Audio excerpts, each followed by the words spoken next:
آقای اکبر دهنمکی ساکن روستای دهنمک شهر داوودآباد در سلامت کامل با همسر 30 ساله و فرزند خردسالش زندگی میکنه.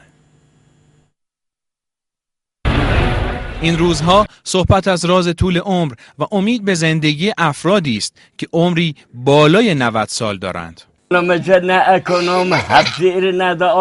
و این بار در دهنمک و از توابع شهر داوودآباد در استان مرکزی پیرمردی زندگی میکنه که تاکنون 95 بهار رو دیده و از راز و رمز نشاط و سلامتیش برامون میگه.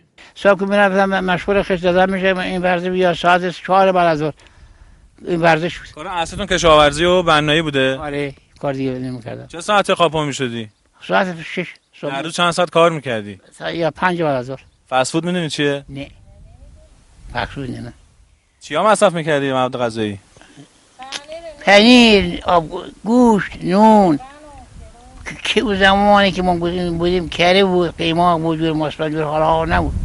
تا دکتر رفتی؟ نه. اکبر دهنمکی متولد 1297 شمسی است. خاطر ما اون جماعه که جوان بودیم چوب بازی میکردن، الک دلک باشیم گفتن بازی میکردیم. او گرمه میکردن 3-4 تا اینجور کلاش مثل بگیر یکی مثلا مولا سوار میشد.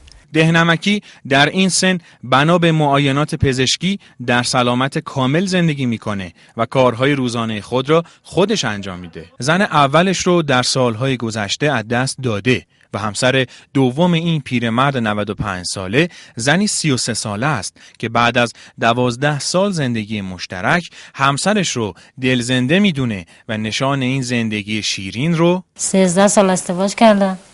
حالا برای 13 سال خدا واسه ما بچه داد.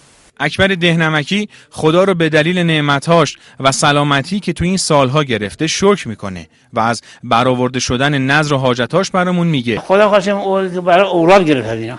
حالا بعد از 10 سال 12 سال امسال خداوند بزن بچه داده. اسم به نام فاطمه زهرا اسم زهرا که فاطمه زهرا نگاش داره ان شاءالله. خبرها را از شبکه آفتاب ادامه میدهم. مساجد سنگرهای دین ماه